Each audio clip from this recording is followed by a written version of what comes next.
We are going to officially make a change here for the S tier of our playoff rankings wide receivers.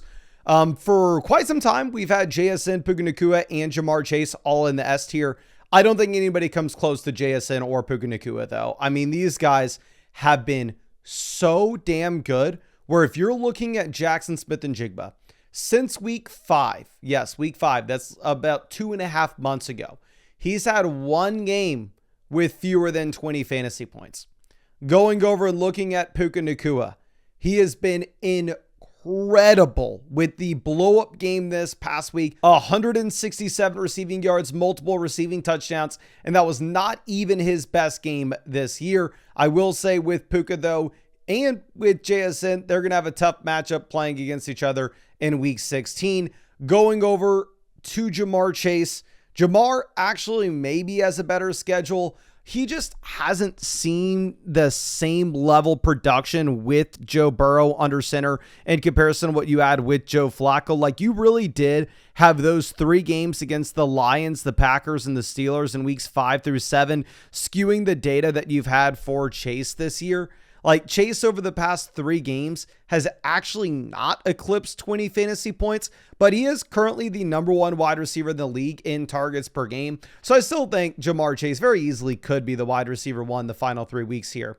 Now, a massive L that I have to take from this past week is I had thought Amon-Ra St. Brown was going to miss time. Amon-Ra St. Brown in week 13 had the ankle sprain at the beginning of the game. I thought he was going to be missing for 2+ weeks. He plays literally the next game against the Dallas Cowboys. Obviously a little bit banged up against Dallas, but I'm going to assume that St. Brown is 100% good to go against the Los Angeles Rams in week 15. And if you remove that game against the Green Bay Packers where he left early with that ankle sprain with 0 fantasy points, St. Brown's arguably giving you the highest floor of any wide receiver not in the S tier this year. Going over to Rashee Rice, I know that there are going to be a lot of emotional people that want Rice much lower than this because the Kansas City Chiefs looked very, very bad against the Houston Texans on Sunday night.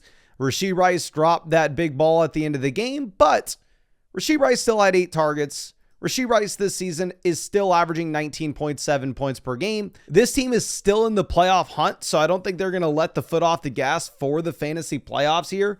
So yeah, I'm just going right back to the well with Rashee Rice. I think Rice is going to absolutely crush. And then we will have George Pickens. George Pickens was also very disappointing on Thursday night against the Detroit Lions in a game in which CeeDee Lamb left early with the concussion. I am making this ranking under the assumption that CeeDee Lamb is going to miss this next week and then play week 16 and 17. Do I have anything to base this off of? No.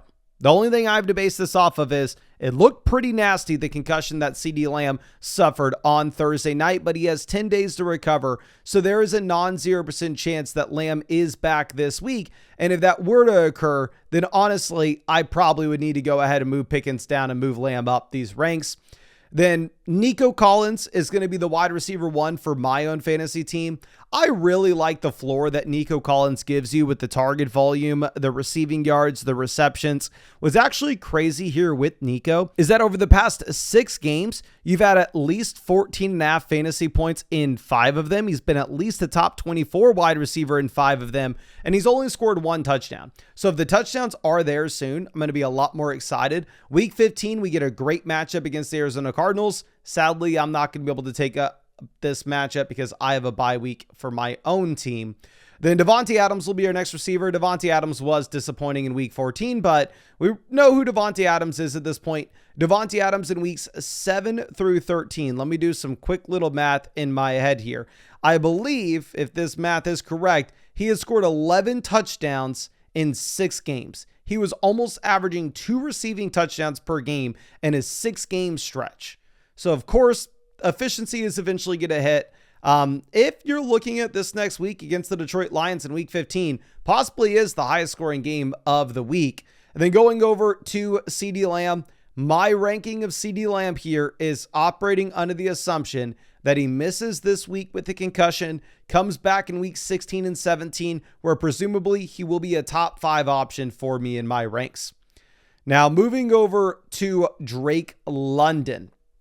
I have a very difficult time ranking him right now because I thought London was going to have a shot to come back this week, and it seemed like he wasn't close to coming back. He wasn't practicing at all. Now he's missed 3 games straight. The next 3 weeks he plays at Tampa, at Arizona, and against the Los Angeles Rams. I'm ranking London here as if he has a very real shot to come back this week, and if he's not back this week, he's back week 16. T. Higgins flying up these ranks now that you have Joe Burrow back in town. If you are looking at Higgins missing week 13 with a concussion, not predictive of future injuries, and the target volume has looked very good in the last 4 games that he has played. He's sitting here averaging about 8 targets per game, and the touchdowns are there as well. And pretty good matchups. You get Miami and Arizona week 16 and 17. AJ Brown, we'll have to see what he does in the game tonight. Then obviously I'll update these rankings for y'all in the live stream after the game. But back-to-back games where AJ Brown's been incredible, finishing as the top 5 wide receiver at 25 plus fantasy points. And he's actually had at least 10 targets in 3 straight contests. Tedero McMillan was just on bye, but it does look like Bryce Young is getting better. And with Tedero McMillan, he's had 4 straight games with double-digit fantasy points. And obviously the big blow-up that he had against the Atlanta Falcons and 3 straight games with receiving touchdowns. Chris Olave, disappointing this past week, but I still want to believe that Olave is the number 1 wide receiver for this New Orleans Saints team, even dealing with this back injury. I think he's going to have a ton of volume. Now, an issue that I'm going to have, of course, with the Saints offense is I'm going to assume that's not a great offense. Now, Jalen Waddle is the wide receiver 2 for my own fantasy team, so I'm very much hoping that he's going to perform quite well. It does seem like Waddle's touchdown or bust wide receiver at this point, where he's going to get 6, 7, 8 targets any given week. And if he scores a touchdown, he's great. If he doesn't score a touchdown, he's very disappointing. I would hate to have him as my wide receiver 1, but wide receiver 2, I'm fine with it. You do get that really strong matchup against the Cincinnati Bengals in week 16. Now, going over to Devonta Smith averaging 13 fantasy points per game. He was actually the wide receiver 1 for the Philadelphia Eagles early in the season. But then obviously this past week, you do have AJ Brown taking that massive leap forward and jumping him in points per game. Jameson Williams, I thought was going to be the next league winner with the Amon-Ra St. Brown injury. Jamo still has performed incredibly well and seeing more volume over the past few weeks than he's had in his entire NFL career. And I had previously viewed Jamo as a boom-bust flex option that would be very difficult to call him a must-start name, but that's the way that he's trending towards. Now, moving over to Justin Jefferson. Actually, we can't get to Jefferson yet. We're going to have to put Ladd McConkey here. Another thing that I got wrong with these rankings this past week that I'm having to update is I thought Justin Herbert was going to be missing time with his hand injury, and it looks like Herbert's going to miss a total of 0 games. And with that in mind, obviously, we're going to be a lot more excited about the passing volume in Los Angeles. Now, with that being said, it's not like Ladd McConkey's been great. He's fallen from 15 fantasy points per game as a rookie down to 13 in his second season. Then Justin Jefferson will be our wide receiver 19. Justin Jefferson, so far this year, has been unbelievably bad. Over the past 5 weeks, he has scored 10 fantasy points 1 time, and that was 11 points. This past week, the Minnesota Vikings dropped 31 points, and Justin Jefferson still wasn't usable because Josh Oliver was the guy. Like, it's unbelievable how bad he has been. I'm going to have a very difficult time ranking him lower than this, though, because I personally am an idiot. That's why I have to wear this freaking thing on my head for this one last video. And I can't rank Justin Jefferson in the 20s. Physically, it would pain me. And again, I'm just not mentally tough enough to do it. Now, Michael Wilson is steaming up, and nobody is rooting for Michael Wilson more than I am. I'll just go ahead and pull this up for y'all. But if I am looking at my Underdog Best Ball exposures, which my teams are absolutely crushing it right now, and a big reason why is if I sort by entry fees, my most drafted wide receivers this year, Quentin Johnston 1, he was going wide receiver 79, immaculate. Xavier Legette 2, he was going as wide receiver 63, total bum. Devonta Smith 3, he was going as the wide receiver 29, immaculate. And then Michael Wilson 4. Michael Wilson was my 4th most invested into wide receiver this year at the cost of wide receiver 80. So you better believe I am very happy that he was the wide receiver 1 overall in week 11, wide receiver 1 overall in week 14, and you better believe that I'm printing cash because of it. Now, I also very much faded Marvin Harrison, but with that in mind, I can't sit here and tell you for certainty that Marv's not going to come back and Marv's not going to be the wide receiver 1. I hope he doesn't. I hope this heel injury lasts for quite some time for Marvin Harrison, and we just can rank Michael Wilson as a top 10 wide receiver every week that Marv's out. But Marv may come back, and we can just go back to last week when Marv did play. Michael Wilson scored 6.6 fantasy points. It's a night and day difference if you have Marv in this offense versus not. Now, Wan'Dale Robinson's going to be our next name. Wan'Dale, safe target volume with a Malik Neighbors injury. He's had 8 targets in the last 6 games that he's played. Going over to Courtland Sutton, looks like the wide receiver 1 for Bo Nix. Really tough matchups, though, where you have to play against the Green Bay Packers in week 15, and then you have to play at Kansas City in the championship week. Zay Flowers trending in the right direction. Obviously, he's just so dependent on Lamar Jackson and what the passing volume is for this offense.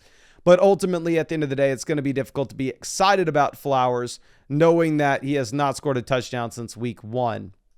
Now, moving over to E tier, we're going to be led off with DK Metcalf. I have DK Metcalf on my own fantasy team. Maybe I am being a little too optimistic here based off the really strong performance that we had this past week. Sees a season-high 12 targets, season-high 148 receiving yards. Some pretty good matchups in the coming weeks as well against Miami and at Detroit, where those games should be relatively high scoring. Stephon Diggs obviously was much better when you had no Kayshon Boutte in New England. Over the past 2 weeks, Diggs has scored 4 and 5.6 fantasy points. But you do get the revenge game against Buffalo this next week, which obviously we saw earlier in this season. Stephon Diggs have a season-high 12 targets, 10 receptions, 146 receiving yards, and 24.5 fantasy points, all of which were season highs for him. Igbuka will be our next name. Igbuka has turned to crap. He's turned into Igbuka. I don't even know. I'm an idiot. But the volume is still there, but the efficiency has gone down the drain. If you look at what he has done, week 6 onwards, he has had 1 game with double-digit fantasy points. He's still seeing so much volume, and he's still averaging 13.3 fantasy points per game this year, that I want to give him the benefit of the doubt. But dear God, Christian Watson has been great. Over the past 2 weeks, he's finished as a top 12 wide receiver back-to-back. And over the past 4 weeks, he's finished as a top 12 wide receiver 3 times. Now, with that being said, it's all off of touchdowns, not off of volume whatsoever. Realistically, he's had 26 targets and 5 touchdowns over the past month. That is going to go downwards. And you have Jaden Reed as well back in this offense, taking work and just spreading it out even more. Terry McLaurin, Deebo Samuel will be our next 2 names. If you're looking at both these Washington players, it's over. I don't know if I'm overreacting because how bad they were this past week. They got shut out and lost 31 points to JJ McCarthy. You have a tough matchup against Philly in week 16, but you do get a great matchup against the Dallas Cowboys in week 17. Michael Pittman Jr., I drafted in a ton of best ball drafts. I really hope he's better than this. He's been great this year. The holdup I'm going to have with Pittman, though, is you now have a no-name quarterback under center. You have a really tough matchup this week against the Seattle Seahawks, where I would assume the Indianapolis Colts are double-digit dogs. So the Indianapolis Colts options sadly have to get nuked. Mike Evans is going to be our next player. I mean, it's crazy. Mike Evans got dropped in my fantasy league. I had an open injured reserve slot, and I still was not smart enough to be the guy to pick up Mike Evans for God knows why. I complete lapse in judgment, because Mike Evans could come out here. He could crush in week 15 and then turn into a player that you're very excited about starting in week 16 and 17. Now, please do not start him this week. It's just going to be way too risky. But if he plays this week, it's going to give you a great idea on what you're doing in the semifinals and the finals. Garrett Wilson, the report came out saying that he is probably going to come back this season. But again, when they tell us he's going to come back this year, We don't know if that means he's coming back in week 18 for a single game. Marvin Harrison, I'm not a Marv guy whatsoever. It, in my mind, is very clear that Michael Wilson is the better wide receiver between the two. But if Marv comes back, he's the guy with all the draft capital. He's the guy that they invested into, and you could see Marv being the wide receiver one again. Now, dropping down to our F tier, you had Brian Thomas leading the Jacksonville Jaguars in receiving this past week, but Jacoby Myers is the guy leading them in targets, while at the same time, they are manufacturing touches, getting Jacoby Myers, 3 carries as well. So I would go ahead and I would say that Jacoby's still the wide receiver one here in Jacksonville. Looking at the matchups, you'd have a really tough spot against the Denver Broncos in week 16. Alec Pierce had been playing quite well over the past month, but the injury to Daniel Jones is just going to nuke him. Jawan Jennings, it's very difficult to come out here and say that we know he is great going into the future, even though he's had the past 5 weeks averaging about 14 fantasy points per game and looked like a top 24 receiver. He hasn't had a single game with 10 plus targets since week 2, and he's really been living off those receiving touchdowns over the past month. Chris Godwin expanding his role slowly, maybe turning into the wide receiver one in Tampa. But the hesitation that I'm about to have with Godwin is, well, you may have Mike Evans back this week, just spreading out all the targets. Now, Luther Burden's going to be the wide receiver one in my rankings for the Chicago Bears at this point. Really tough matchups the next 2 weeks playing against the Cleveland Browns and the Green Bay Packers. So honestly, I don't know if it matters that much.